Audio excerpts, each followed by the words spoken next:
روزے کے حوالے سے ہونے والے سوالات میں سے یہ ہے کہ روزے کی حالت میں نامحرم پر نظر پڑ جائے تو کیا روزہ ٹوٹ جاتا ہے؟ تو محترم اس حوالے سے جو ہے مختصر جواب یہ ہے، اگر عمدن نامحرم کو دیکھے تو یہ عمل شرعاً گناہ ہے اور حرام ہے۔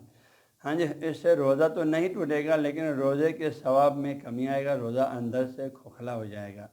کیونکہ کوئی بھی گناہ آپ روزے کی حالت میں کرتے ہیں، جیسے حسن فقہ میں صاف الفاظ میں حدیث نقل فرمایا ہے، آپ نے جو ہے وہاں پر حکم دیا ہے کہ روزے کی حالت میں کوئی بھی آپ گناہ کان سے، آنکھ سے، اعضاء و جوارح سے ارتکاب کرتے ہیں تو اس سے روزہ شرعاً ظاہراً تو باطل نہیں ہوتی ہے لیکن اندر سے آپ نے فرمایا کھوکھلا ہو جاتا ہے۔ تو یہاں پر بھی یہی ہے، اگر آپ نے عمدن دیکھا ہے تو آپ کا روزہ اندر سے کھوکھلا ہو جائے گا،